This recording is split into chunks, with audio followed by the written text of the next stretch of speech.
স্বামী, তাই না? আজকে এই মায়ের জন্য আশীর্বাদ করিবেন। যেদিন পরবারে চলে যায়, ওনার স্বামীদেব চলে গিয়েছে, সেই রাজা হরিশ্চন্দ্রের মতো ওনার স্বামীর সাথে যেন মহামিলন হয়। একটু হুলুদনি করেন না আপনারা, বলে বলে করে দিতে হয়, তাই একটু ভিডিও করেন বাবা।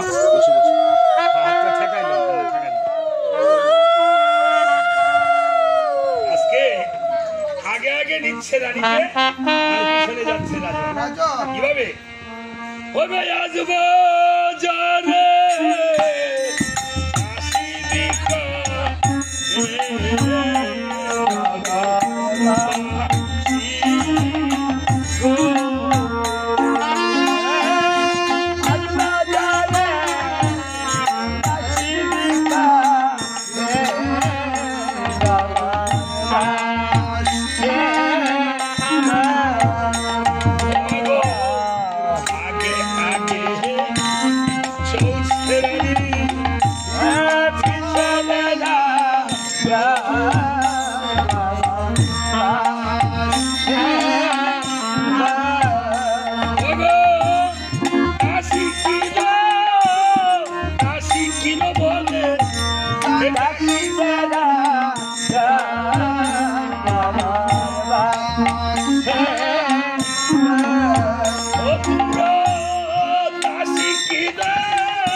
কিলো বলে ডাকছে।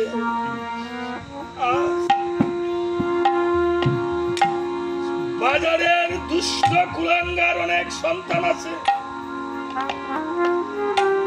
দুষ্ট পুরুষ রয়েছে, তারা ভাবে মনে মন দাসীর যে রূপ যৌবন, মনে হয় এই দাসীকে যদি নিতে পারি আপনার কামনা বাসনা চরিতার্থ করিব।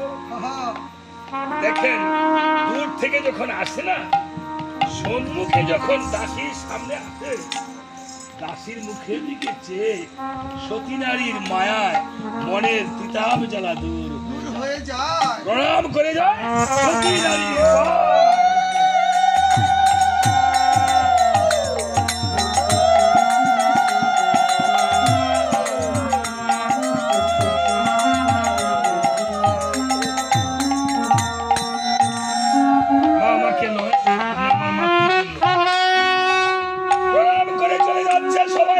সতী নারীর মায়া।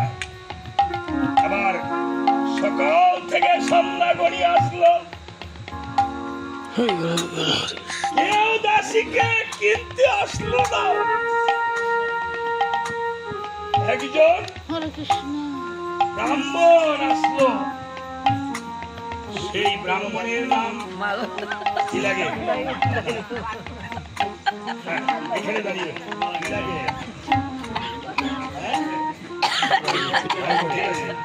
এই ব্রাহ্মণ এসে বলছে, এই পৃথিবীতে যত নারী আছে সবই আমার মা। কে বলছে কথাটি? স্বামী বিবেকানন্দ। আজকে দাদাকে একটু অভিনয় করা, দুইজন ফরক কি আছে দাঁড়ান, এই রামায়ণ কীর্তনে অভিনয় করার মতো ব্রাহ্মণ এসে বলছে, তার নাম বিষ্ণু শর্মা, এসে বলছে আপনি বলি না এই পৃথিবীতে যত নারী আছে আপনার ছোট ভাইয়ের বউ তো আপনার মাতৃতুল্য, আপনার ভগ্নী আপনার মাতৃতুল্য, পৃথিবীতে যত নারী আছে সবই আপনার। তাই বলছে এই মহাশয় জানতে পারি দাসীর মূল্য কত। বলছে নাহি জানি মিথ্যা প্রবঞ্চনা, আমার এই দাসীর মূল্য হবে 4 কোটি সোনা। ব্রাহ্মণ বলছে 4 কোটি সোনা বেশি না, তবে আমার ঘরে পত্নী অসুস্থ, মা তুমি আমার এই আমার পত্নীকে তুমি সেবা যত্ন করে সুস্থ করে দিবে। হ্যাঁ, এবার দাসী অর্থাৎ শঙ্করানী বলছে, হ্যাঁ পিতা, আপনি যখন আমাকে মা ডেকেছেন, আপনি আমার পিতা, আমি আপনার কন্যা। তবে একটি কথা, পিতা গো কহি মনস্তা, আজকে থেকে হলেন আপনি আমার ধর্মস্থ।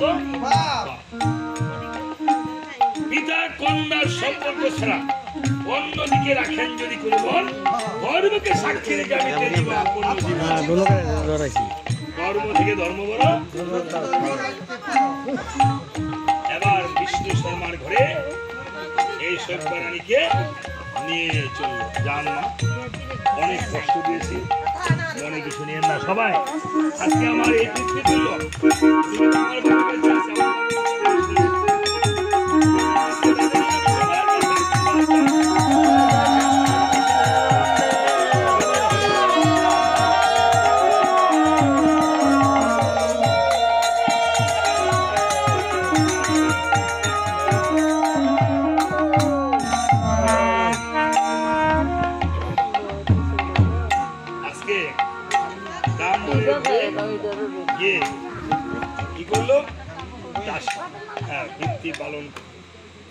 রুহিদাসকে সাথে নিয়ে গেল। ব্রাহ্মণ শর্ত দিয়েছিল যে আমি তোমাকে খাবার দিতে পারবো, কিন্তু আমি তোমার সন্তানকে দিতে পারবো না। বলছিল পিতা আমাকে যা দিবেন তাই আমি এবার এদিকে সভ্যরানী তো গতি হইল। এবার রাজা ভাবে মনে মন আমি আর বেঁচে এখানে থেকে গেলাম, আমিও বিক্রি হয়ে যাব। এবার রাজা হরিশ্চন্দ্র কাশীর বাজারে গিয়ে দাস হিসাবে বিক্রি